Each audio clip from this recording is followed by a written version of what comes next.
जय श्री राम। कैसे हैं आप लोग। और आज फिर से आ गई हूँ मैं आपके साथ अपना एक और एक्सपीरियंस, एक प्यारा सा वीडियो शेयर करने के लिए।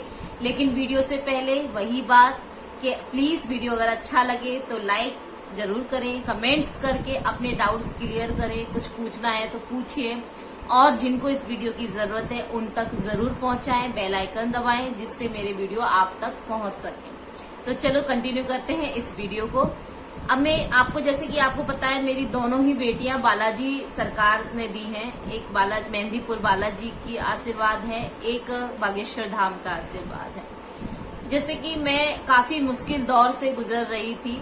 मेरी छोटी बेटी होने के बाद भी, क्योंकि कोरोना के बाद से हमारे बिजनेस बंद हो गए, मेरे हस्बैंड का बिजनेस बंद हो गया, मेरा भी काम धंधा बंद हो गया और हेल्थ इश्यूज आ गए थे। तो फिर अब उस समय ना मैं धीरे धीरे पूजा पाठ करके मेरे हेल्थ इश्यूज को कम हो रहा था, थोड़ा थोड़ा फिर से लाइन पे आ रहे थे हम लोग। लेकिन हमारा फाइनेंशियल इतना प्रॉब्लम हो गया कि मेरे हस्बैंड के पास कोई भी काम नहीं था। जो कुछ कोरोना से पहले का जो भी पैसा था थोड़ा बहुत वो खर्च होने लगा, और हमारे पास कंडीशन ये हो गया कि कई बार राशन भरने तक के पैसे नहीं होते थे, और बच्चे को पढ़ाना भी है, और मुंबई में रहना, आपको पता है कि मेरा एक घर है जिसकी लोन पे चल रहा था, उसकी ईएमआई भरने थे, तो बहुत सारी मुश्किल एक साथ में आ रहे थे। तो काम कुछ भी नहीं था और मैं बहुत ज्यादा परेशान थी। तो उस समय मैं शिव जी को जल चढ़ाती थी और शिव जी की पूजा करती थी। उस समय हनुमान जी के इतने नजदीक नहीं थी शिव जी, क्योंकि शिव जी ने ही मुझे हनुमान जी के पास भेजा।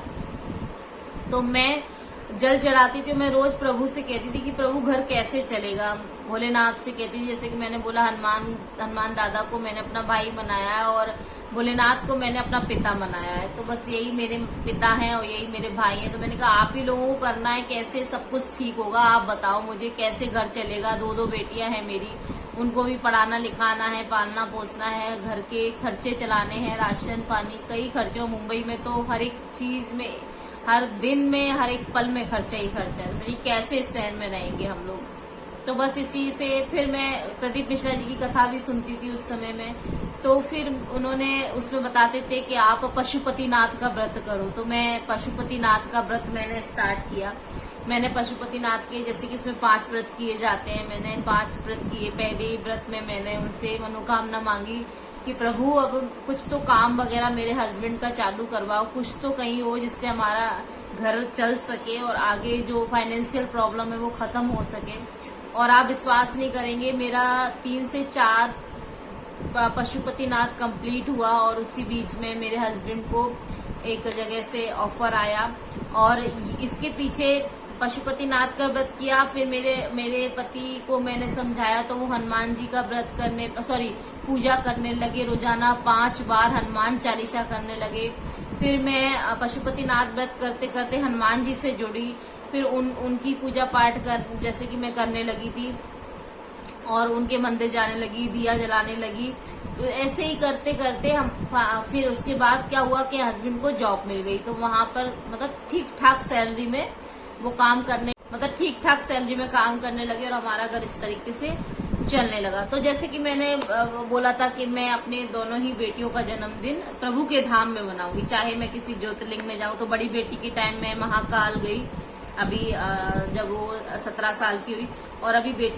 तो फिर मैंने सोचा कि मैं अपनी दोनों बेटियों का जन्मदिन प्रभु के द्वारे पे ही बनाऊंगी। तो मैं बड़ी बेटी के जन्मदिन महाकाल ले गई, फिर छोटी बेटी को मैं फिर से बागेश्वर धाम ले गई। 2 साल की होने वाली थी। फिर मैं बागेश्वर धाम ले गई।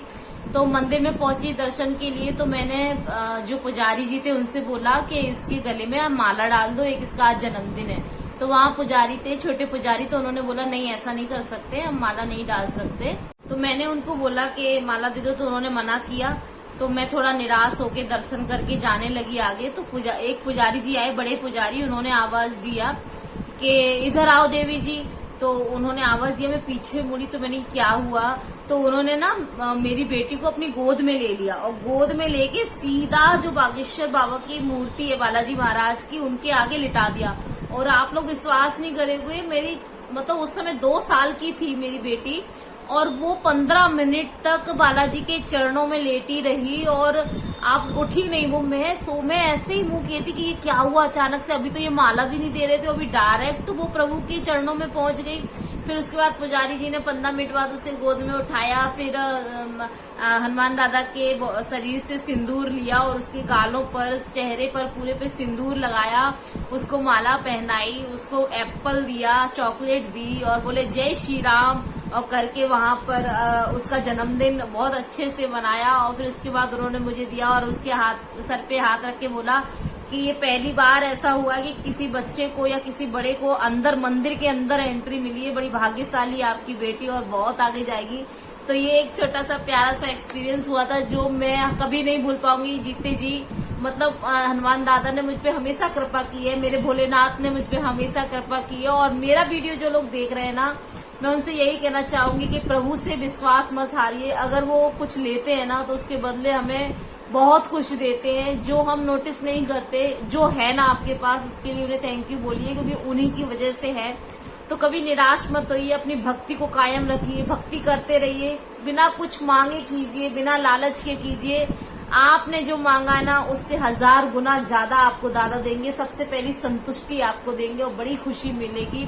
तो मैं सभी भक्तों से यही कहना चाहूंगी कि बस अपने विश्वास को कायम रखें और पूजा पाठ और प्रभु का प्रचार प्रसार करें, लोगों तक हर घर में सनातन को जिंदा करवाएं, जो आजकल इसकी बहुत जरूरत है। और मेरे बालाजी और मेरे महादेव पर विश्वास रखें। आपके साथ, मुझे देखने वाले हर एक इंसान के साथ अच्छा होगा। और अगर वीडियो अच्छा लगा हो तो फिर से वही रिक्वेस्ट आप लोगों से, हाथ जोड़ करके लाइक शेयर कमेंट करना ना भूलें और चैनल को सब्सक्राइब करें अगर सब्सक्राइब नहीं किया है। और फिर बेल आइकन दबा दें जिससे अच्छे अच्छे वीडियो मैं आप तक पहुंचा सकूं। तो मिलते हैं नेक्स्ट वीडियो में, बाय बाय।